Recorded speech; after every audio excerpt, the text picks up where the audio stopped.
Good day, everybody. Bonjour Welcome à to tous. Merci de vous joindre au webinaire sur les prévisions économiques de Deloitte. Je suis Craig Alexander.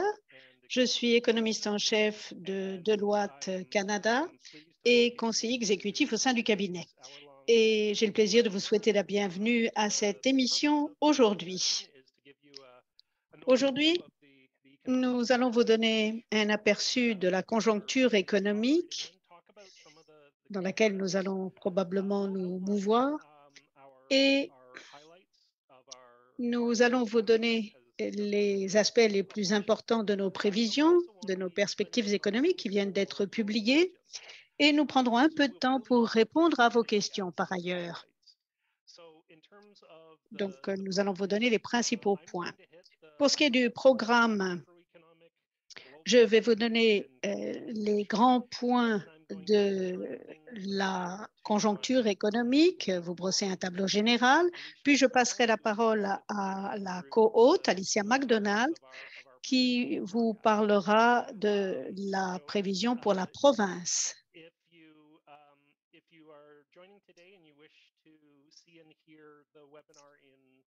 Si vous nous rejoignez aujourd'hui et souhaitez écouter en français, descendez sur votre écran Zoom. À côté de partager l'écran, vous pourrez sélectionner le bouton globe appelé interprétation à côté du bouton Q&A et vous pouvez choisir ou sélectionner le canal français.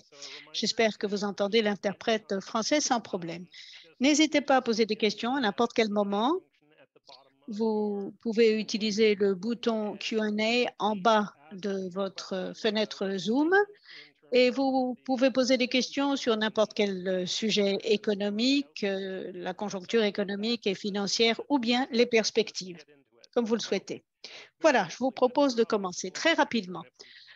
Commençons par la conjoncture mondiale.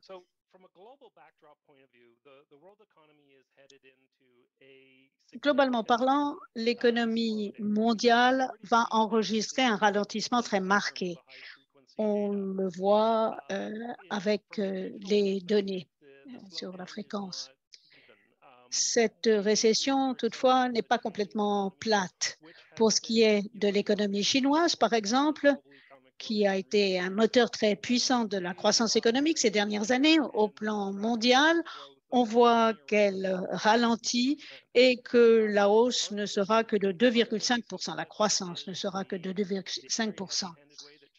Une raison, c'est la politique très stricte par rapport au COVID-19 pratiquée par la Chine, avec la politique zéro Covid en particulier, qui s'est traduit par des confinements complets de villes entières et une dépression économique qui n'a fait qu'aggraver les problèmes rencontrés par la chaîne logistique. Et l'autre problème qui apparaît à titre ou à intervalles réguliers dans la presse économique, ce sont les graves problèmes sur le marché de l'immobilier chinois, ce qui représente 20% de l'économie chinoise. Il y a eu trop de construction, une accumulation de dettes irrecouvrables dans le secteur immobilier notamment, et ce secteur agit comme l'un des moteurs de la croissance chinoise normalement. Par ailleurs, on voit que la conjoncture économique se dégrade en Europe. Ça, c'est parce que l'Europe est non seulement affectée par des taux d'inflation extrêmement élevés que l'on enregistre, mais aussi par le relèvement des taux d'intérêt par la BCE, ce qui a aussi une incidence ce qui est affecté par la guerre en Ukraine. Même chose pour la Russie. Et lorsque je parle avec mes homologues en Allemagne, en Italie, au Royaume-Uni, eh bien, ils me disent qu'ils s'attendent tous à voir une contraction de l'économie en fin d'année 2022 et au début de 2023. Je crois que les perspectives pour l'Europe, c'est que l'on va assister à une récession dans l'eurozone et au Royaume-Uni. Lorsqu'on regarde la conjoncture en Amérique du Nord, on voit que le tableau est beaucoup plus nuancé. Il y a eu une petite contraction au premier et au deuxième trimestre de cette année. C'est pour cela que les gens ont commencé à parler de récession technique aux États-Unis. Et l'économie américaine a continué à créer beaucoup de postes d'emploi et un certain nombre d'indicateurs ont montré que l'économie gardait un certain rythme. Ça n'a pas empêché la Réserve fédérale d'augmenter, de relever les taux d'intérêt pour freiner l'inflation. La croissance économique est repartie au troisième trimestre et les perspectives, c'est que l'économie américaine va sentir très bientôt les répercussions du relèvement très rapide des taux d'intérêt par la Réserve fédérale. Il y a cela une semaine et demie, lorsque les taux d'intérêt ont été relevés, il y a eu non seulement cette annonce qui s'est reflétée sur le marché, mais on a vu que il y aurait aussi, ce qui a été annoncé, 4,5% d'augmentation des taux sur les bons du Trésor, probablement 4,5% à la fin de l'année prochaine.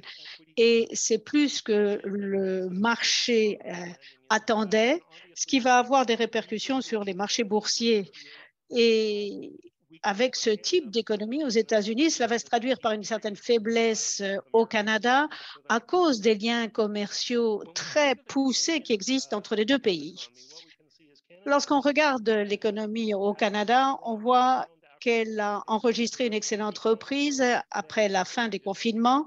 La croissance économique a repris, mais l'inflation a atteint des records, un record de ces 4 dernières années, mais à cause des troubles de la chaîne d'approvisionnement au niveau mondial et à cause du prix des produits de base, cette reprise économique a été freinée.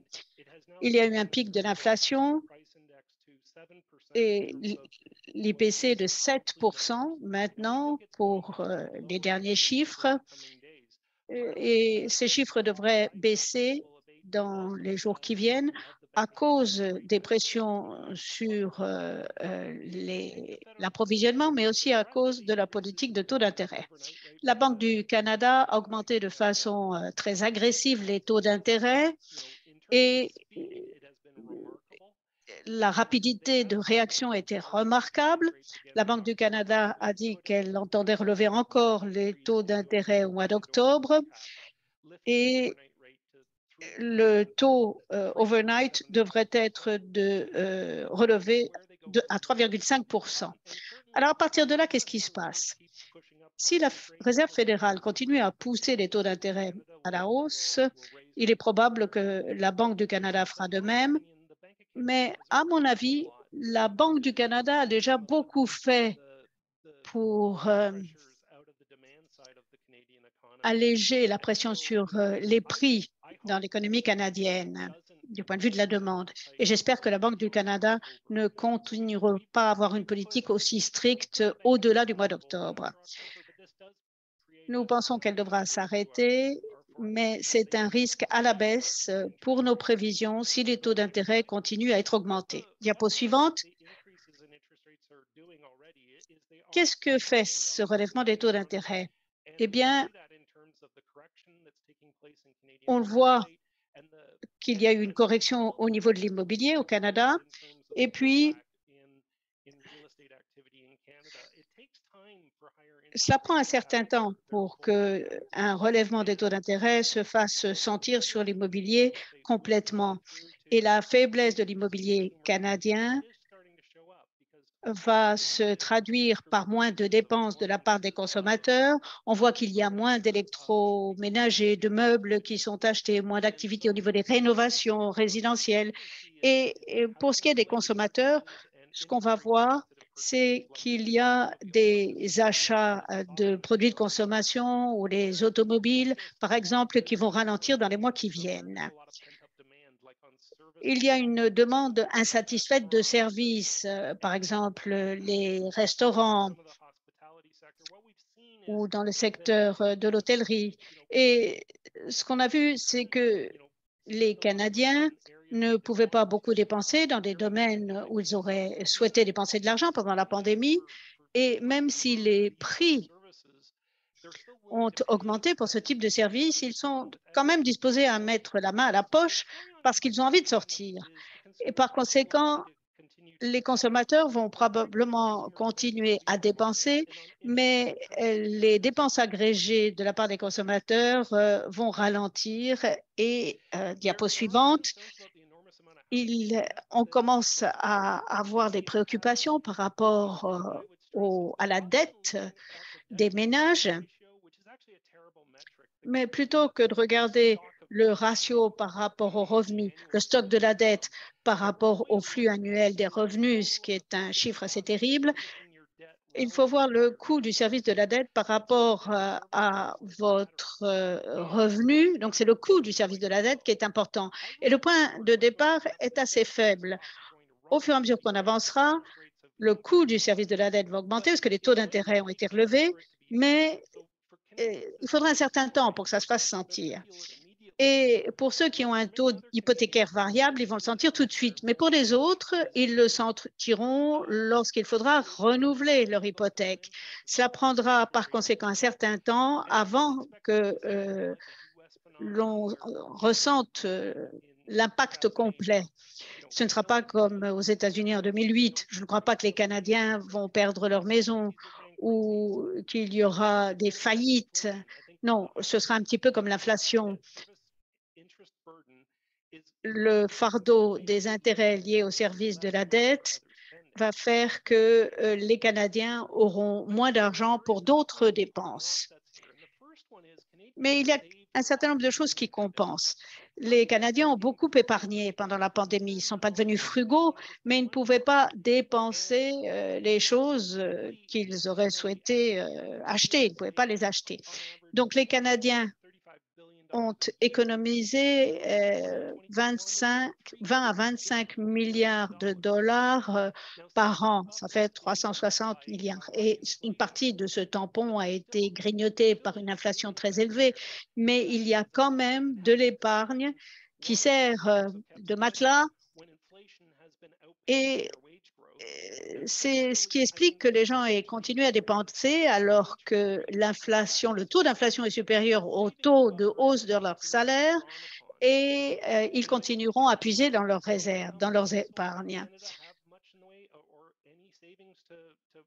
Certains ménages, toutefois, n'ont pas du tout d'épargne, mais la plus grande partie de l'épargne sert de tampon, d'amortissement pour la plupart des ménages. Alors, pour l'économie générale et pour tous les ménages canadiens, il y a une chose à savoir que le marché du travail est très tendu. Et le problème principal, c'est la pénurie de main-d'œuvre.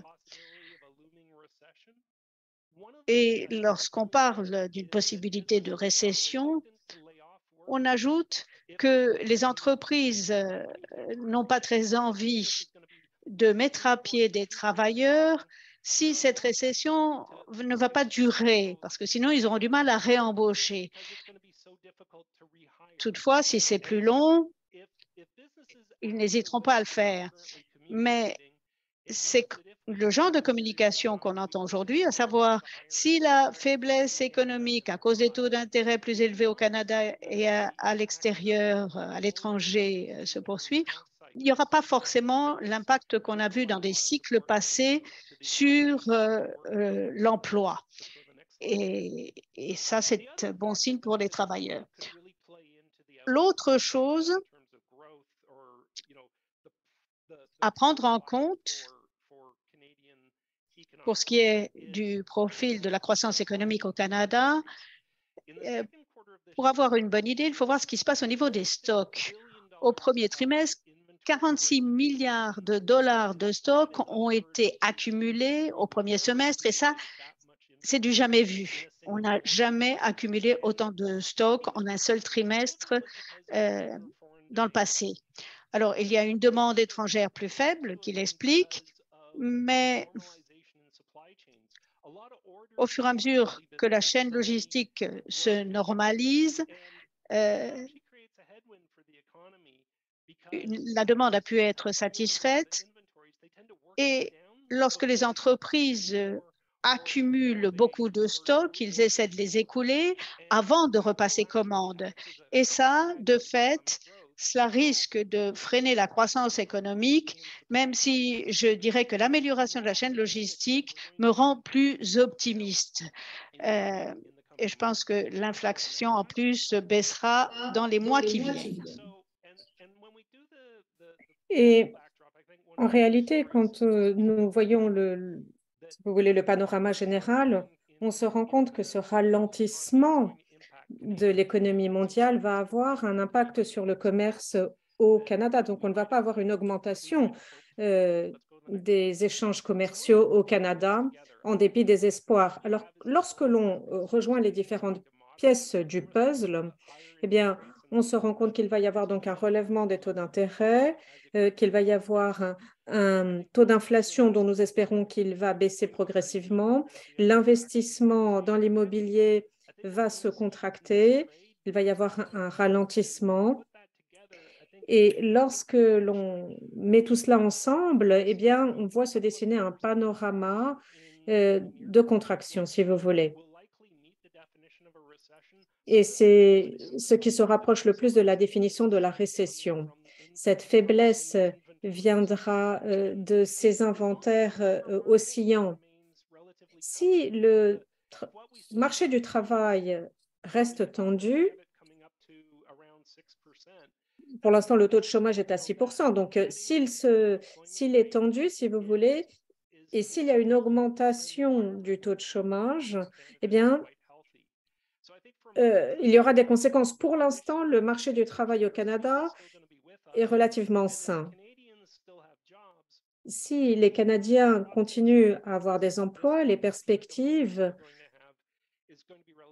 sont que finalement la période de faiblesse sera assez limitée. Mais le revers de la médaille, c'est si la récession est beaucoup plus grave. Et à ce moment-là, nous verrons une augmentation des taux d'intérêt par la Banque centrale à partir du mois d'octobre, et ce de façon assez significative pour lutter contre l'inflation.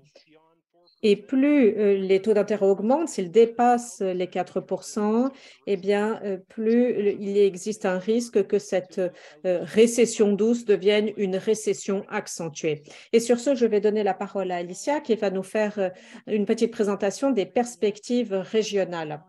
Absolument, je vais vous parler de ceux dont vous avez parlé, mais au niveau des provinces canadiennes. Alors, on peut peut-être passer déjà à la première diapositive.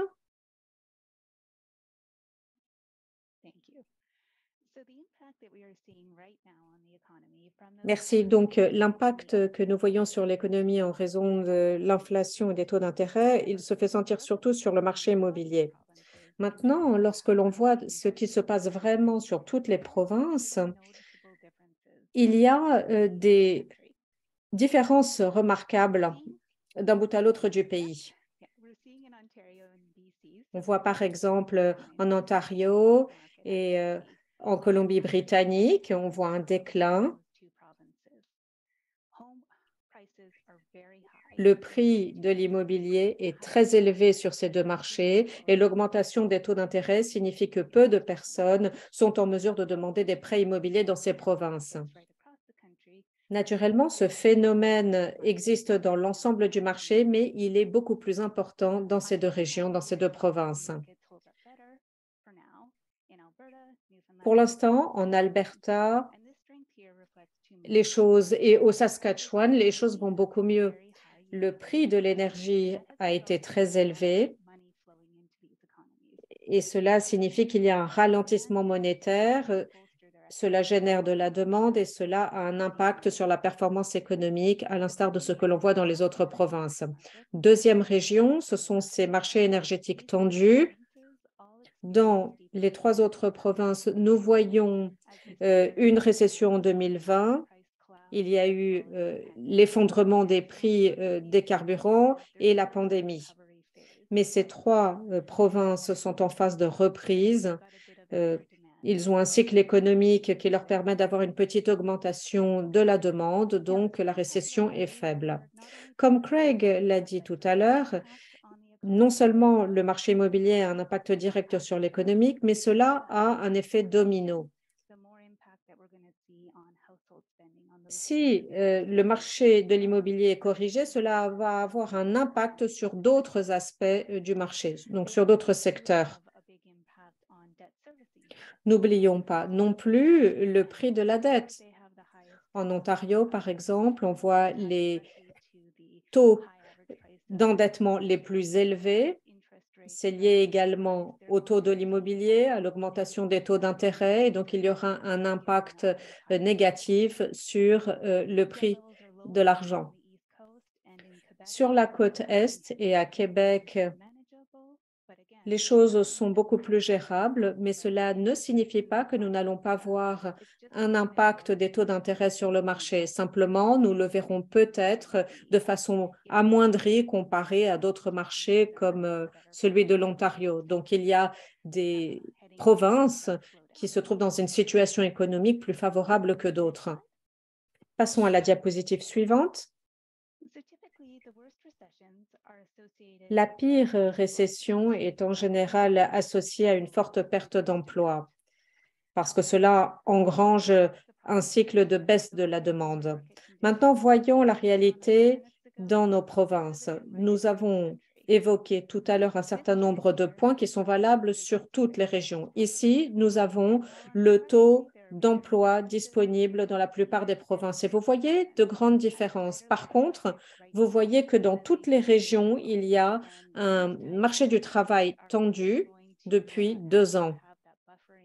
Et cela va créer un effet tampon sur cet affaiblissement de l'économie. Les spécialistes nous disent, enfin les entreprises nous disent qu'ils ne veulent pas laisser partir leurs employés, ils ont peur de ne pas pouvoir réembaucher et donc nous espérons qu'il y aura ici un effet compensateur. Les marchés du travail devraient bien se porter en dépit de la récession ou en tout cas du ralentissement économique. Dernière diapositive maintenant. Alors, si l'on prend tous les facteurs ensemble qui touchent la demande dans chacune des provinces, nous pouvons dire que la plupart des provinces vont connaître un ralentissement ou une contraction de la croissance économique l'an prochain. En Colombie-Britannique et en Ontario, il devrait y avoir la plus forte baisse en raison de l'impact évoqué il y a un instant. La région de Québec devra également assister à une petite baisse de son PNB en raison de la baisse de la demande et des partenaires commerciaux, mais un poids de l'endettement et c'est un marché de l'emploi extrêmement tendu. Donc, on pourra peut-être ici voir les effets, si vous voulez, de la crise plus accentués qu'ailleurs. Le problème l'an prochain, ce sera vraiment au niveau de l'énergie et de l'agriculture. Là, nous voyons une augmentation de la demande, une augmentation des prix et les conditions de l'an dernier qui ont porté atteinte à la production agricole. Sur la côte Est, Labrador, nous voyons une baisse de la production. Nous voyons les projets dans le nord qui sont en ralentissement. Et là aussi, nous nous attendons à un ralentissement du marché. Pendant la pandémie, il y a des provinces qui se sont très bien débrouillées en raison des déplacements de population. Mais là, on verra. Et puis, il faut bien reconnaître que la situation en Union européenne et au Royaume-Uni va également avoir un impact. Donc voilà pour cette perspective générale des provinces du Canada. Je suis maintenant à votre disposition si vous avez des questions. Nous avons une question de Steve qui voudrait savoir dans quelle mesure la crise énergétique en Europe et ailleurs aura un effet sur l'Amérique du Nord, sur la sécurité énergétique notamment.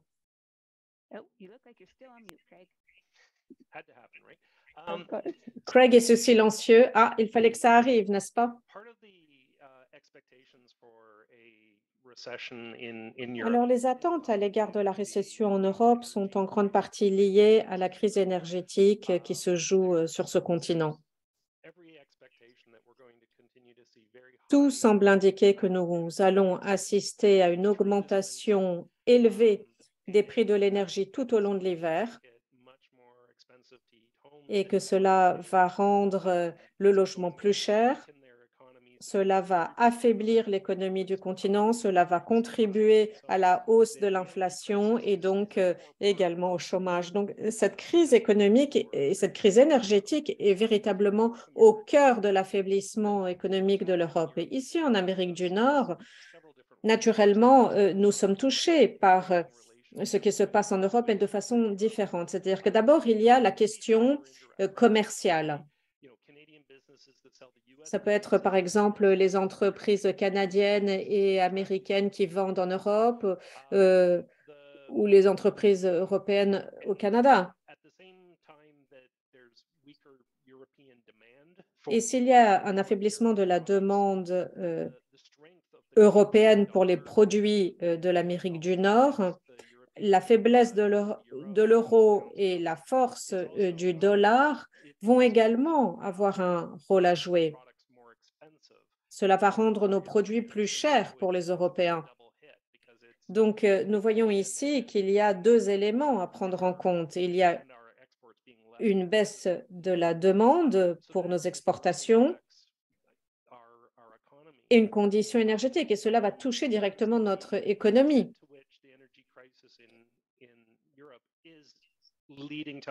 Et par ailleurs, il faudra comprendre dans quelle mesure la crise énergétique européenne va entraîner une hausse des prix énergétiques sur notre continent. Je parle du pétrole, mais également du gaz. Revenez aux années 90, au début des années 90, le prix du gaz naturel était véritablement dicté par le marché continental. Il pouvait y avoir de grandes oscillations en Europe, ça ne se faisait pas sentir en Amérique du Nord parce qu'il n'y avait pas la capacité d'exportation vers l'Europe. Aujourd'hui, cette capacité existe, on peut exporter du gaz liquéfié. Aux États-Unis, il est aujourd'hui possible de transformer le gaz naturel en gaz liquéfié. Et cela signifie que les prix du gaz nord-américain sont touchés par la crise en Europe et que cela fait augmenter les prix du gaz nord-américain. Alors, il est peu vraisemblable que notre gaz augmente au même rythme que celui de l'Europe, mais il faut s'attendre à une augmentation du prix du gaz. Quant à la sécurité alimentaire, ça, c'est un problème majeur. Lorsque la guerre en Ukraine s'est déclenchée, on a parlé de la perte des approvisionnements provenant d'Ukraine.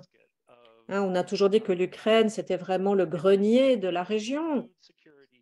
Et cela signifie que la sécurité alimentaire pour les pays qui faisaient du commerce avec l'Ukraine était en situation de risque. Alors, cela a créé des opportunités pour le Canada. Je pense par exemple à la vente de fertilisants, d'engrais, parce que d'autres régions du monde doivent revoir leur rendement agricole pour compenser la perte des importations de l'Ukraine. Mais ici, en Amérique du Nord, la grande question de la sécurité alimentaire tourne autour de l'inflation, c'est-à-dire l'augmentation des prix des aliments. Cette augmentation est beaucoup plus rapide que l'augmentation des salaires. Les revenus des ménages les plus défavorisés n'augmentent pas aussi rapidement que l'augmentation des produits alimentaires. Et donc, le panier de la ménagère coûte plus cher. lorsque l'on voit que certaines familles recourent aux banques alimentaires, cela nous interroge. Ils ne souhaitent pas le faire, ils sont contraints de le faire. Donc, c'est une question, c'est une préoccupation.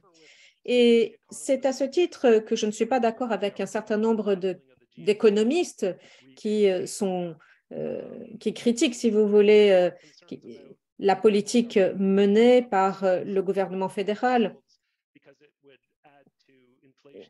Il y a une tendance à aider certains ménages au niveau du logement, mais nous savons qu'il va y avoir une inflation qui va toucher les ménages les plus défavorisés et ce de façon assez grave.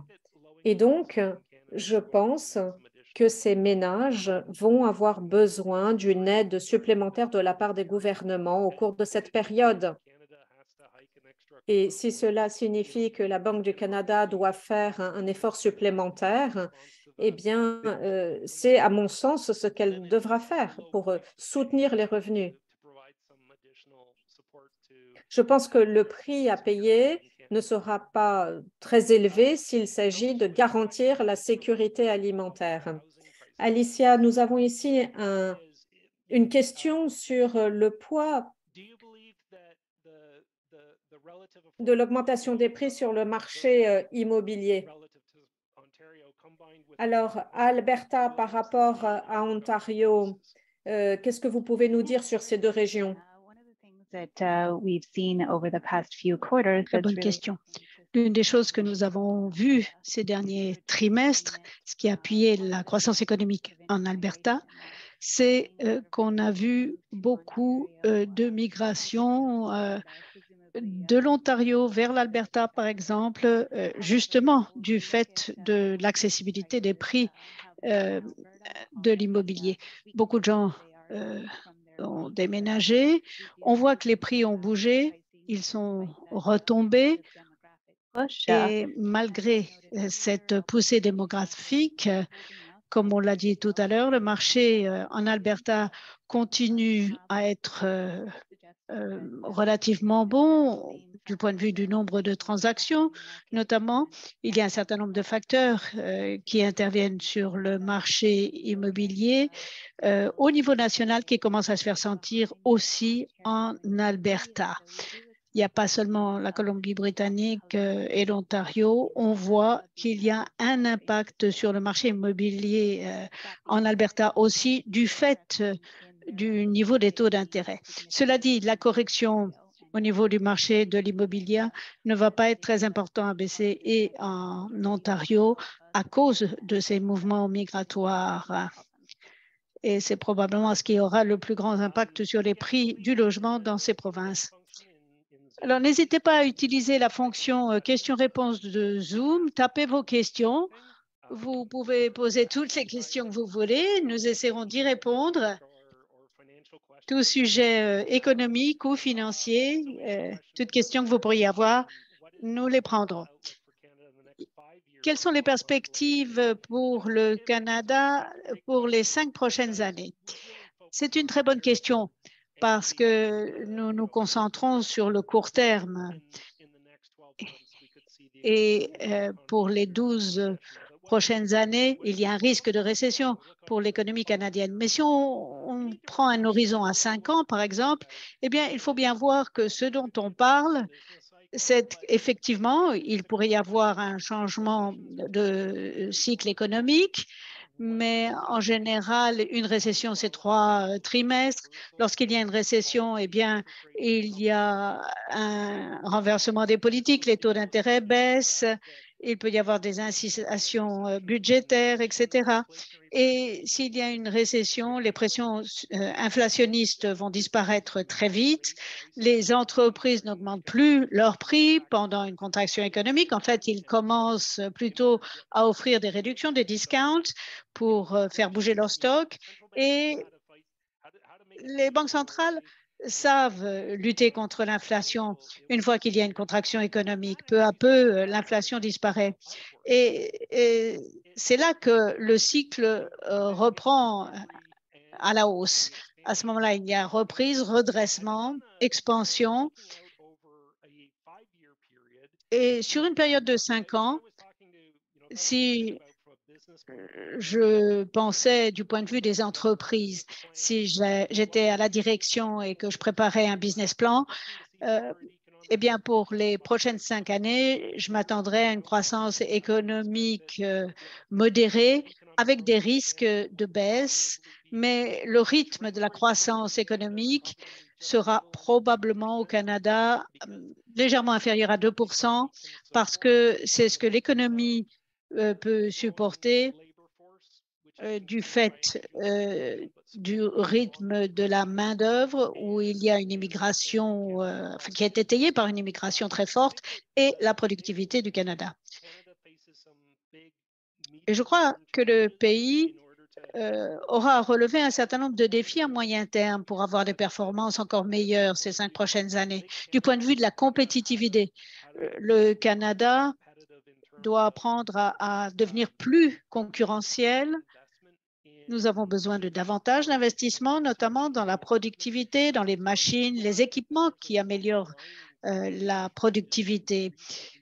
Il y a un déficit de main-d'œuvre, mais tout n'est pas mauvais de ce point de vue-là, parce que bon nombre d'entreprises avec lesquelles j'ai parlé se demandent comment économiser sur la main-d'œuvre en utilisant plus de machines et d'investissements dans ce domaine. Et on en aura besoin parce qu'au fur et à mesure que les baby-boomers sortent du marché du travail, on constatera que l'immigration sera responsable de 100% de la croissance de la main-d'œuvre et cette croissance agrégée restera néanmoins limitée. Et même après ce fléchissement, je crois que la pénurie de main-d'œuvre continuera à se faire sentir dans les 5 prochaines années. Comment est-ce que les entreprises vont y faire face? Eh bien, l'une des manières d'y faire face, c'est de trouver des manières d'utiliser au mieux les travailleurs qui sont encore à leur poste. Et une chose qu'il faudra faire à ce moment-là, ce sera éliminer les barrières qui se dressent devant certains travailleurs. Il faudra supprimer les barrières qui empêchent les personnes de couleur, les personnes autochtones, les femmes d'atteindre leurs objectifs et d'utiliser au mieux leur potentiel. Mais dans le même temps, il faudra probablement investir dans les technologies pour faire des gains de productivité. Il faudra trouver des manières d'être plus intensif en capitaux en tant qu'économie. Et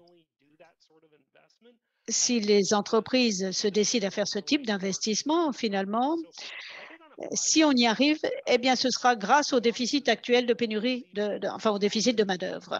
Or, je pense qu'on assistera à une croissance économique très modérée dans les années qui viennent, mais le Canada devra passer à la vitesse supérieure s'il veut dépasser les autres ou au moins tenir sa place à l'échelle internationale.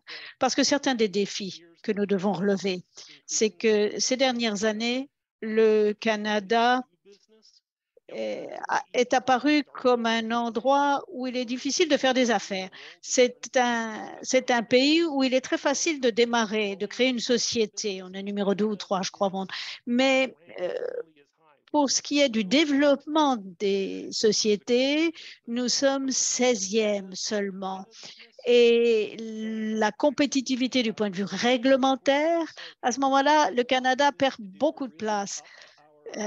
Nous chutons dans les classements. Donc, il nous faut améliorer les choses, devenir un pays plus concurrentiel, et c'est une conversation qu'il faudra avoir tôt ou tard.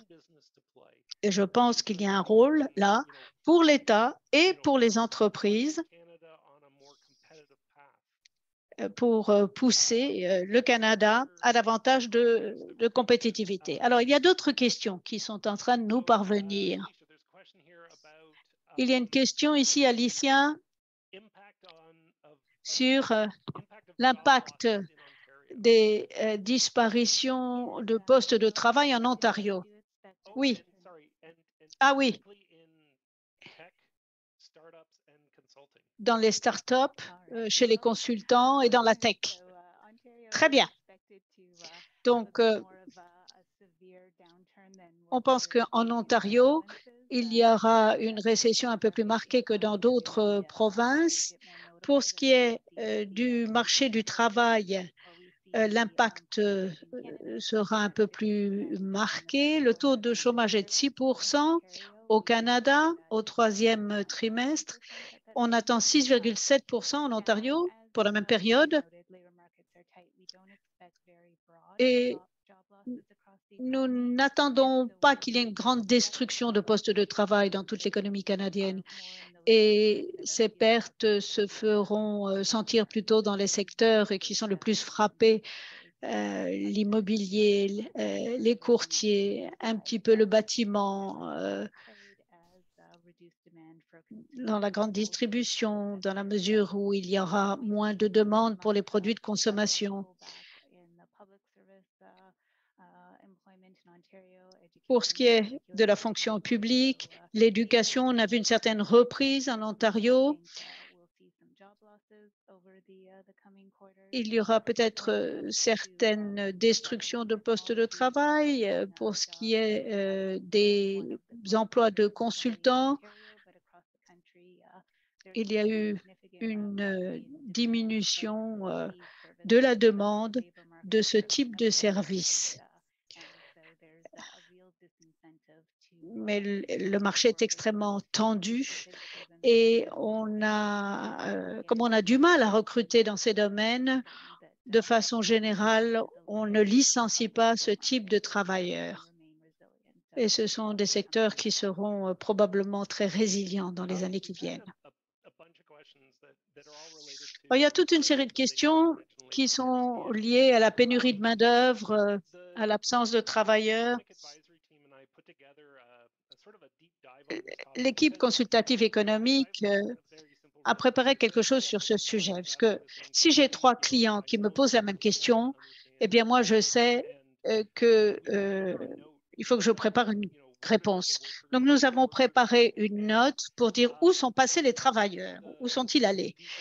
Et nous avons publié cette étude sur ma page LinkedIn. Donc, si vous voulez mieux comprendre les pénuries de main-d'œuvre au Canada, contactez-moi via LinkedIn et vous pourrez avoir accès à cette étude. Ce que cette étude montre, c'est que aux États-Unis, par exemple, il y a eu la grande démission. Bon nombre de travailleurs ont quitté le marché du travail. Il y a eu une chute du nombre de travailleurs, une augmentation de la demande au fur et à mesure de la reprise économique. Et en fait, la pénurie aux États-Unis est beaucoup plus marquée qu'au Canada. Dans le contexte canadien, il est intéressant de remarquer qu'il y a eu un certain nombre de choses qui se sont produites. Il y a eu une baisse du nombre de travailleurs, mais pour les plus de 65 ans, c'est-à-dire les travailleurs qui présentaient peut-être plus de risques du point de vue de la santé. Là, on a vu qu'ils ont beaucoup moins continué à travailler, mais pour les 25-54 ans, par exemple, fleur de l'âge, on a vu ces personnes rejoindre le marché du travail. On n'en parle jamais. Et lorsqu'il y avait une grande demande de travailleurs, lorsque les employeurs offraient, par exemple, du télétravail ou un aménagement des horaires, eh bien, cela a attiré beaucoup de gens qui sont revenus dans le marché du travail. Et même si nous avons une population qui vieillit,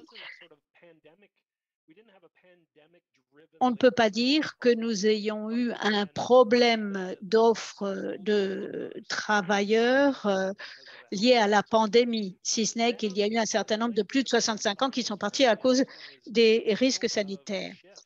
À propos de la demande maintenant de main-d'œuvre, on a vu un changement, une évolution par secteur et par profession. Si vous regardez par profession, par exemple, il y a eu une baisse de postes de vendeurs. On a perdu 350 000 postes de commerciaux de vendeurs, je crois. C'est lorsque la grande distribution nous dit qu'ils ne trouvent pas suffisamment de travailleurs ou l'hôtellerie qui ne trouve pas de serveurs, par exemple.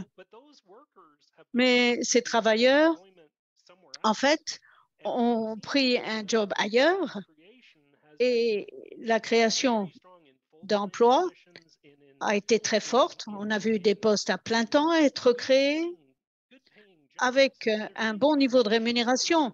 Il y a donc eu un changement au niveau du marché du travail et par secteur, on a vu une croissance de l'emploi dans le secteur de la santé, les services professionnels, les consultants, les services financiers. Par conséquent, ce qu'on a vu là maintenant, c'est qu'il y a eu un déficit de travailleurs dans certains secteurs en croissance. Ils ne trouvent pas les ouvriers qualifiés ou avec l'expérience suffisante. Et puis, parallèlement, dans la grande distribution ou certains segments de la grande distribution, l'alimentation, l'hôtellerie, ces secteurs qui ont été très frappés par le confinement notamment, eh bien, au fur et à mesure qu'ils ont essayé de se remettre sur pied, ils ont eu du mal à retrouver des employés. Et par conséquent, il y a différentes situations. Mais ce qui est très important, c'est de voir la question des données cumulées, si vous voulez.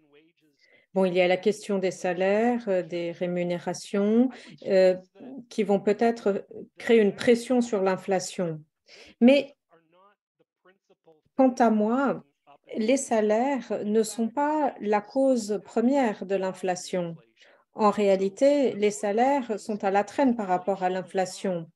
Donc, l'ordre des choses est la suivante. Il y a l'inflation, une augmentation du coût de la vie, et ensuite, les travailleurs disent, attendez, si le coût de la vie augmente, alors j'ai besoin d'une augmentation de salaire. C'est dans ce sens-là. Et donc, si l'inflation baissait, eh bien, la pression sur les salaires diminuerait également parce que les travailleurs reconnaîtraient que le coût de la vie n'augmente pas de 6 à 7 comme ce que nous avons connu récemment. Le vrai défi, ce sera de voir ce qui se passe quand l'inflation baisse et si les salaires restent élevés. Aujourd'hui, on en est à peu près à 5 par an, 6 dans le secteur privé, 3 dans le secteur public. Le secteur public est fortement syndicalisé et les contrats ne sont renouvelés que lorsqu'il y a un renouvellement de la convention collective. Ce que dit la Banque de Canada, c'est que si l'augmentation salariale se maintient autour de 5 et ça c'est le coût principal des entreprises, eh bien peut-être que l'inflation ne va pas revenir à 2 peut-être à 3,5 ce qui sera au-dessus de l'objectif de la Banque du Canada. Si l'on veut comprendre ce qui se passe en termes de risque et la vision de la Banque du Canada à l'égard de l'inflation, je crois qu'il est important de voir ce qui se passe si l'augmentation salariale se maintient ou si elle baisse. Si les salaires baissent en même temps que l'inflation, alors le scénario que nous annonçons se concrétisera. Si en revanche il y a une accélération, la Banque de Canada décidera, je pense, d'augmenter les taux d'intérêt encore plus avec toutes les conséquences que cela représente. Mais vraiment, j'insiste, ce ne sont pas les salaires qui sont le moteur de l'inflation. Les salaires suivent l'augmentation de l'inflation. C'est la demande. C'est la question de l'offre et la demande qui crée une pression. Et lorsque je vois ces facteurs, je comprends que tous les autres éléments trouvent leur place pour expliquer qu'il pourrait y avoir une diminution ces prochains mois, surtout une fois que nous aurons passé la date fatidique de 1 an de guerre en Ukraine. C'est-à-dire que nous avons assisté à 1 an de changement de prix. Donc, lorsque nous arriverons au mois de mars, nous pourrons à ce moment-là faire une comparaison des prix de l'énergie, par exemple, d'une année à l'autre. On aura dépassé cet anniversaire annuel. Nous aurons dépassé donc ce choc créé par la guerre en Ukraine. La comparaison d'une année sur l'autre sera, je pense, favorable. Et selon moi, l'inflation va baisser et de façon assez accentuée. Dans nos perspectives, nous allons jusqu'à 2024 pour revenir au niveau de 2%. Mais je pense que d'ici la fin de l'année, nous allons arriver autour des 3% définis par la Banque du Canada. C'est en tout cas ce que je prévois. Maintenant, il y a une question pour Alicia. Quelle est la plus grande menace pour les provinces atlantiques? Menace économique, bien sûr. Oui, c'est une question très pertinente. Lorsque nous voyons la reprise dans certaines régions, nous comprenons que cela peut avoir des retombées ailleurs. Mais il est clair que les catastrophes naturelles ont un impact considérable. Cela a un impact sur les entreprises qui ne peuvent pas fonctionner, les gens ne peuvent pas aller travailler. En général, il s'agit de quelques jours de perte d'activité économique. D'un point de vue économique, ce que nous voyons, c'est une exigence de financement supplémentaire pour financer l'effort de reprise et cela a un impact positif sur la demande économique.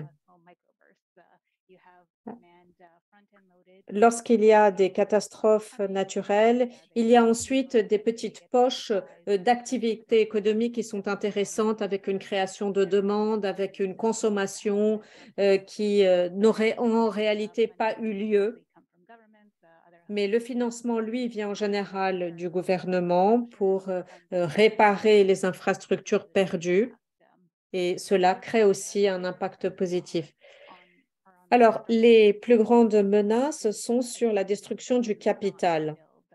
Et s'il y a ensuite une décision de ne pas reconstruire ce capital, je pense aux communautés de pêcheurs qui ont été frappées de plein fouet. Si une décision consciente est prise de ne pas reconstruire ces secteurs, eh bien, il est possible qu'ils disparaissent avec le chômage que cela signifie.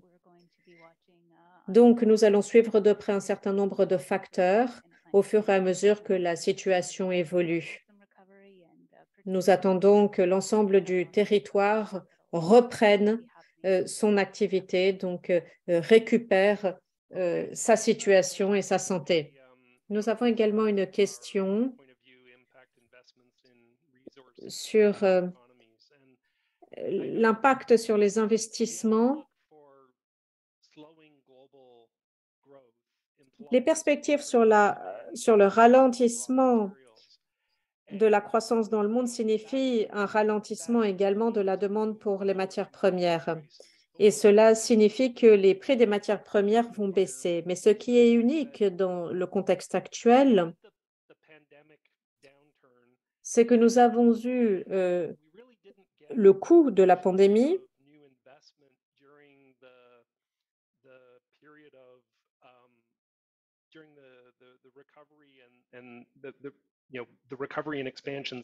et pendant la reprise et la période d'expansion,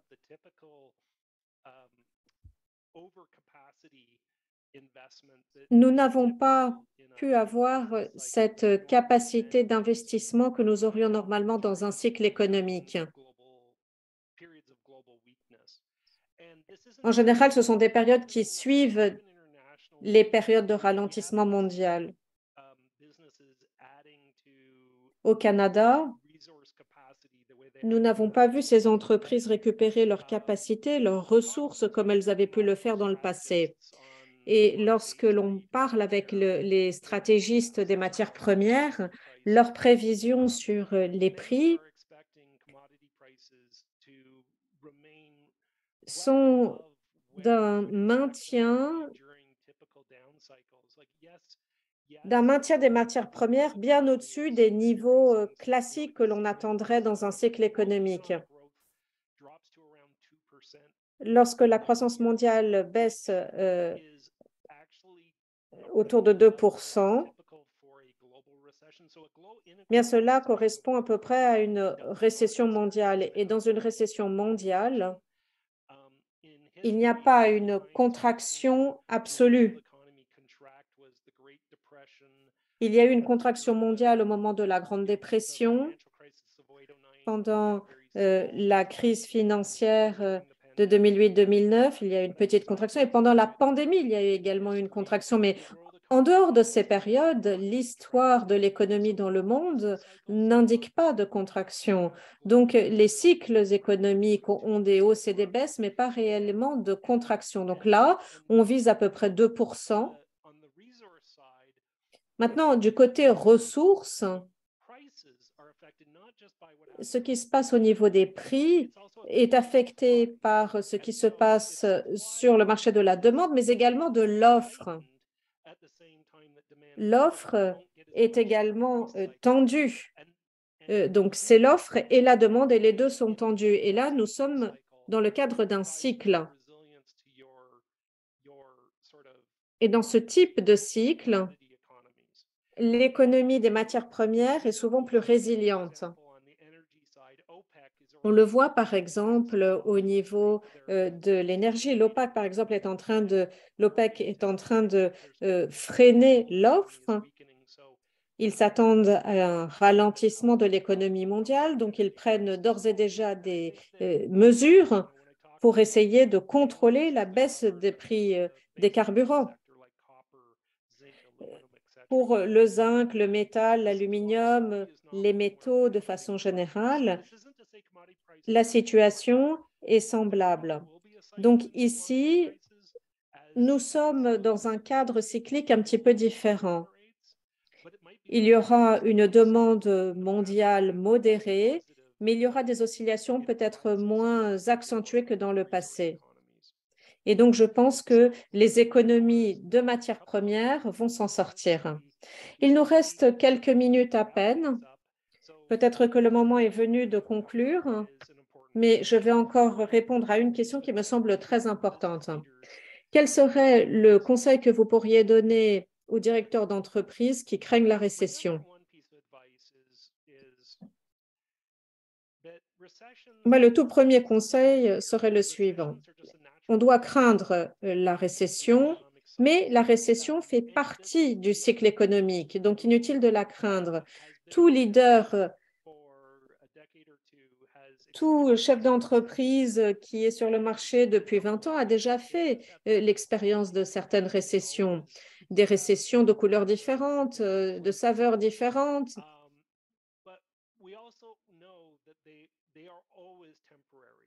Mais nous savons également que ces récessions sont toujours temporaires. Elles sont toujours temporelles, même si elles sont accentuées. En général, elles durent moins de 4 trimestres. Alors, si la question est de savoir quel est le type de valeur que vous devez contrôler, eh bien, je vous dirais que ici, le cycle est celui peut-être de 3 trimestres. Et puis ensuite, il y aura un renversement de situation. La question, est-ce que les taux d'intérêt vont baisser? La réponse est oui, ils vont baisser, mais ils vont peut-être atteindre des niveaux bas que nous avons déjà connus.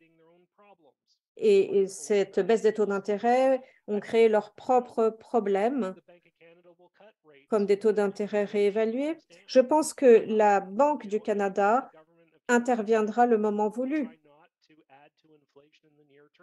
La banque va essayer de ne pas aggraver l'inflation, à mon sens. Mais je crois qu'il faut faire confiance aux mesures d'encouragement pour éviter l'inflation. De façon générale, les entreprises ont bien réagi à la récession. Et la première chose que les entreprises font, c'est de réduire les coûts. C'est naturel, c'est une réaction classique. Lorsque les profits baissent, lorsque les bénéfices baissent, eh bien, on se serre la ceinture. Ce qui m'intéresse, ce sont les autres types de réponses. La Banque du Canada a fait un sondage auprès des entreprises pour savoir comment elles avaient répondu à la récession de 2008-2009. Et la toute première réponse a été réduire les coûts.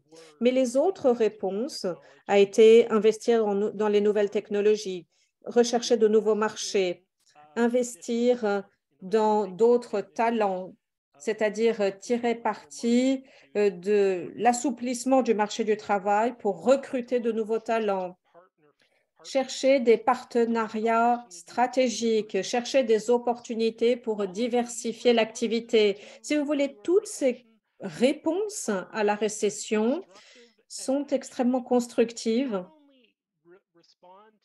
et non seulement répondent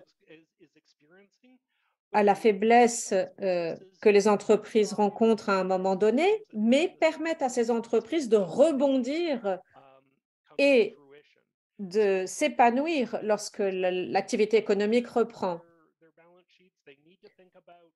Donc, naturellement, les entreprises doivent revoir leur grille de coûts, elles doivent se positionner, mais c'est un petit peu comme la question de la vision à long terme ou de la vision à 5 ans, si vous voulez. On ne peut pas laisser les risques à court terme vous paralyser. Il faut voir plus loin.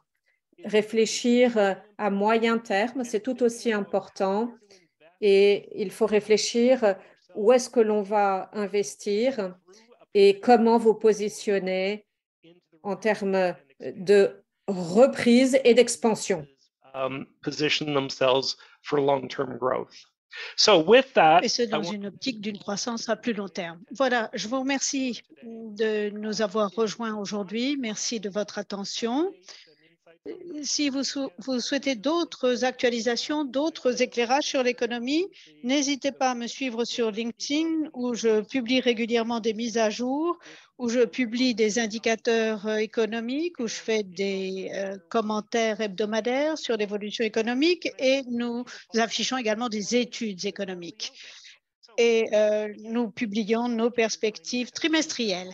Merci beaucoup de votre attention.